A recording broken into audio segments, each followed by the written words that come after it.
So welcome to the virtual classroom of Jafri Academy of Modern Education. I am your teacher of English Literature Murtaza Fazli. Class 10th के short story section से आज हम एक chapter पढ़ने जा रहे हैं जो कि ख्वाजा अहमद अब्बास साहब ने पेन डाउन किया था और काफ़ी एक मशहूर एक स्टोरी है, इंटरेस्टिंग है और काफ़ी हमारे सोशल इश्यूज से रिगार्डिंग एक काफ़ी इम्पोर्टेंट स्टोरी है जो कि कहीं ना कहीं एक सवाल हमारे दिमाग में पैदा करती है कि जिस ज़माने में ये कहानी लिखी गई थी उस वक्त क्या मकाम था विमेन का हमारी सोसाइटी में, और इस कहानी से थोड़ा सा हमें एक खाका, एक स्केच, एक पता चलता है कि somehow however this is a fiction but still कहीं ना कहीं लिटरेचर जो है हमारे समाज से इंस्पायर होता है। तो उस वक्त के एक समाज की अक्कासी की गई है कि बहुत छोटे छोटे चीज़ें हैं, जैसे कि एजुकेशन को लेके या जो बाकी प्रेजुडिसेस है फीमेल जेंडर को लेके, और वुमेन एम्पावरमेंट है, और द डेफिनेशन ऑफ ब्यूटी एक जो भी सदियों से एक डिबेटेबल चीज़ रही है। तो इन सारी छोटी छोटी चीज़ों को इस कहानी के एक थीम के तौर पे, एक स्लाइस के तौर पे इस्तेमाल किया है ख्वाजा अहमद अब्बास साहब ने। और इसमें कहानी में एक सबसे इम्पोर्टेंट जो चीज़ है वो है कि किस तरह से जो प्रोटैगनिस्ट है इस कहानी का, उसकी जर्नी किस तरह से इवॉल्व होती है, एंड वो कौन से लोग होते हैं जो इसको इस लड़की की मदद करते हैं।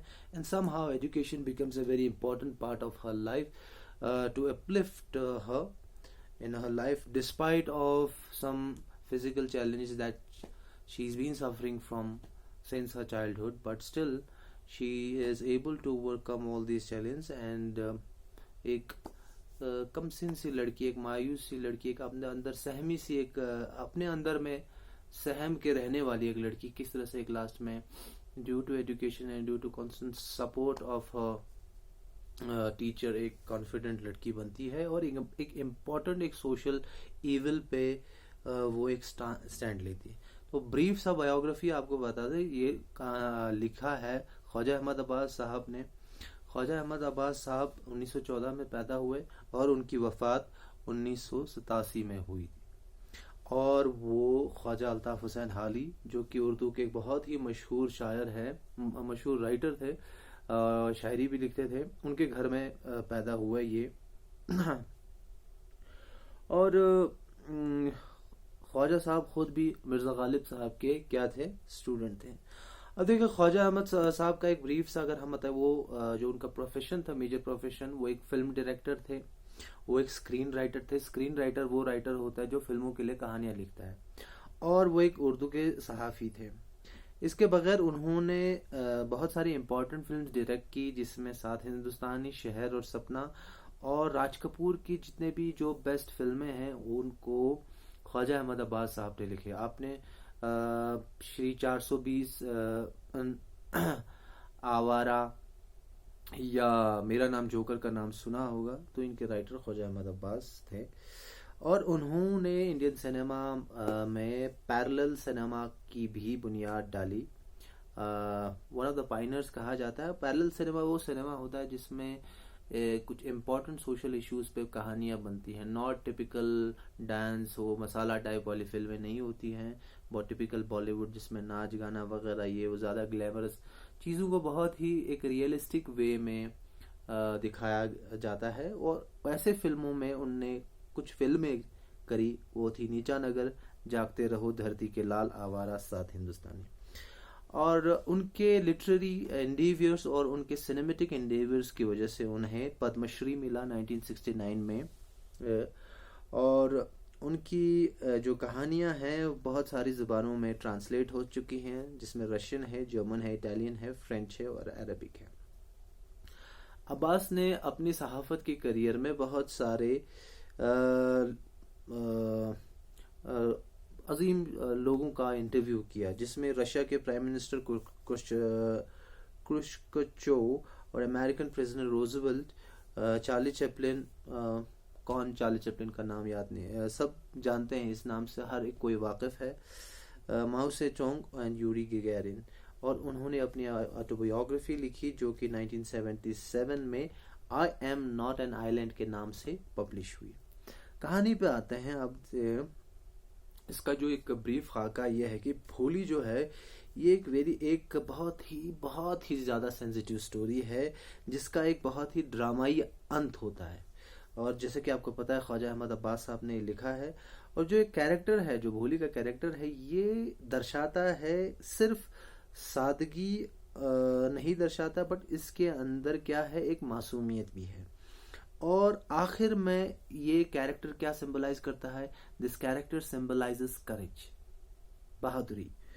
और कहानी का जो मेन प्रोटैगनिस्ट है, जो कि भोली है, उसको एक मोहब्बत और एक केयर अपने माँ बाप से बचपन से नहीं मिल रहा होता है, और उसको नेग्लेक्ट करके रखा गया था क्योंकि ड्यू टू सम डिसेबिलिटीज जिससे वो सर्वाइव कर रही थी। और हमेशा वो उसके मैरिज के बारे में सोचते थे क्योंकि उसके चेहरे पे पोक मार्क्स थे, दानों के धब्बों के निशान थे। और वो उनका ये मानना था कि इसकी शादी कभी भी नहीं होगी।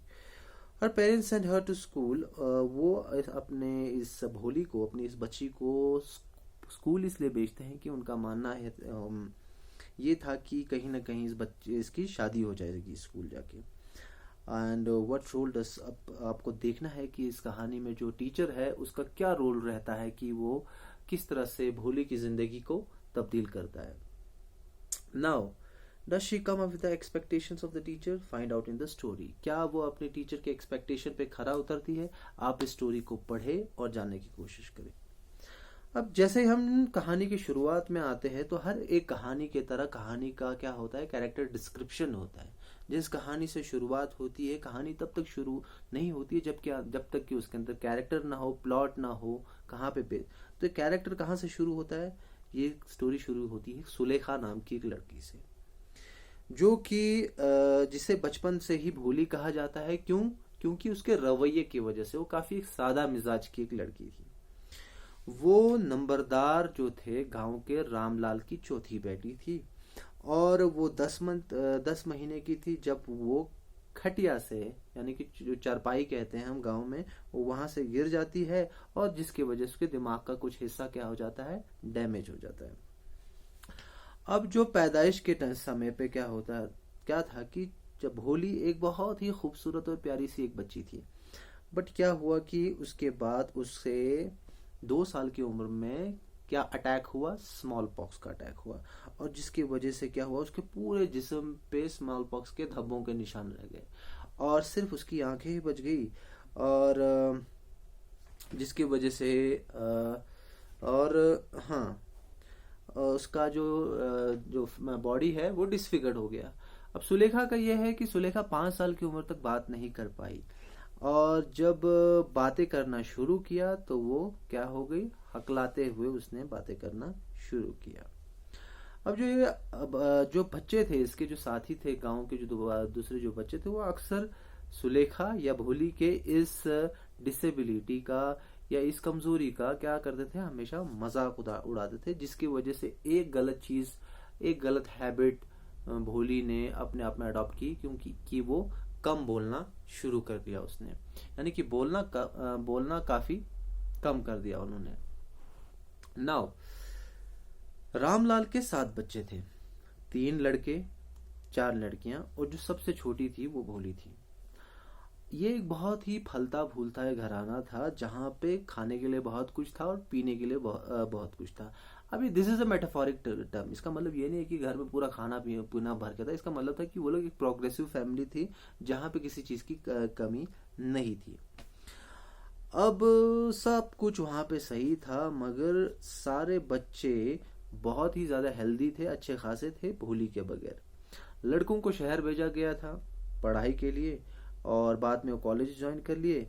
और जो लड़कियां में जो थी, राधा जो सबसे बड़ी थी, उसकी शादी हो चुकी थी। जो छोटी, उससे छोटी वाली थी मंगला, उसकी मैरिज तय हो गई थी। और जल्द ही उसकी शादी होने वाली थी। और जो तीसरी जो थी वो चंपा, वो काफी खूबसूरत थी और सेहतमंद भी थी, और उसके लिए दूल्हा ढूंढना कोई मुश्किल काम नहीं है। अब आपको यहाँ पे कहानी का जो सेटअप है, कहानी का जो मिजाज समझने की जरूरत है। ये लिखा गया है 1950 या 60 के दौर की एक कहानी है। तो कहानी का सीधा दो एक पैराडॉक्स ये दिखाने की कोशिश की गई कि लड़कों को पढ़ाई के लिए ज्यादा राग़िब किया जा रहा है और इस कहानी में, और जो लड़कियां हैं उसकी शादियों पे ज्यादा स्ट्रेस है। ठीक है, तो इस वजह से ये दिखने को हमें मिल रहा है। तो रामलाल काफी इस वजह से परेशान थे, तो कि ये इन सारी जो बच्चे बच्चियां हैं, ये लोग तो अपनी जिंदगी में कुछ कर लेंगे, बट ये लोग प्रॉब्लम इसके लिए रामलाल और उसकी बीवी के लिए कौन थी? भोली, जो कि एक तो ऑलरेडी अब कुछ चीजों की वजह से सफर कर रही है। ना उसके पास गुड लुक्स थे, ना इंटेलिजेंस था, ना ब्यूटी थी। भोली 7 साल की थी जब मंगला की शादी हो गई थी, और उसी साल उस गांव में क्या आया था, एक प्राइमरी स्कूल खुल गया था। तहसीलदार साहब उस गांव में आए थे उस स्कूल की ओपनिंग सेरेमनी के लिए, और उन्होंने रामलाल से कहा कि आप तहसील के एक अफसर हो, रेवेन्यू डिपार्टमेंट के, तो ये एक गवर्नमेंट मुलाजिम के तौर पे ये आपकी जिम्मेदारी है कि आपको अपनी बेटियों को कहाँ डालना चाहे, स्कूल में दाखिला देना चाहिए, ताकि गांव के दूसरे जो लोग हैं वो इंस्पायर्ड होकर अपने बच्चों को स्कूल भेजें। तो रामलाल ने अपनी बीवी से मशवरा किया। बीवी उस पर चिल्लाने लगी, क्या तुम पागल हो गए हो? अगर लड़कियां स्कूल जाएंगी तो उनसे शादी कौन करेगा? तो रामलाल मगर अपने तहसीलदार की बात मना नहीं कर सकता था। तो उसकी बीवी आखिरकार में मान गई और उसने कहा कि I will let you what to do. तो उसने कहा कि, उसकी बीवी ने कहा कि भोली को स्कूल भेज दो, और वहां पे हो सकता है कि उसके शादी की कुछ चांसेस भी बन जाए, मगर there is little chance of getting, हालांकि उसके शादी के बहुत चांसेस कम है क्योंकि उसका चेहरा सही नहीं है और उसके वो बिल्कुल ही भोली सी है। तो चलो हमारे सर से एक सरदर्दी हट जाए, और जो वहां पे जो टीचर्स हैं वो उसका ख्याल भी रखेंगे। दूसरे दिन क्या होता है, रामलाल ने क्या किया, रामलाल अपनी बेटी का हाथ पकड़ के स्कूल ले जाता है, और भोली डर जाती है क्योंकि उसके साथ एक हादसा ऐसा हुआ था कि उसे एक याद है कि घर की जो गैया है या गाय है, उसको कुछ साल पहले इसी तरह से लेके गए थे, और वो कभी घर वापस नहीं आया क्योंकि उस गाय को बेच दिया गया था। तो सुलेखा भोली के अंदर वो डर था कि कहीं ना कहीं उसके साथ भी ये ना हो। तो वो क्या कहने लगी, स्टैमर करते हुए, no no no no no no no no. वो बहुत ही दहशतजदा हो गई और अपना हाथ अपने फादर के ग्रिप से हटा दिया। तो रामलाल उस पर चिल्लाने लगे, बेवकूफ लड़की, तुम्हारे साथ माजरा क्या है? मैं तुम्हें स्कूल ले जा रहा हूँ, और what else will the teachers in the school, मैं तुम्हें स्कूल ले जा रहा हूँ तो मेरा तमाशा क्यों बना रही हो? वहां पे जो टीचर्स हैं और जो बच्चे हैं, ये लोग मेरे बारे में क्या सोचेंगे? तो यहीं पे हम रुकते हैं। नेक्स्ट चैप्टर में, नेक्स्ट लेक्चर में हम भोली का जो ये चैप्टर है वो कंटिन्यू करते हैं। Till then take care.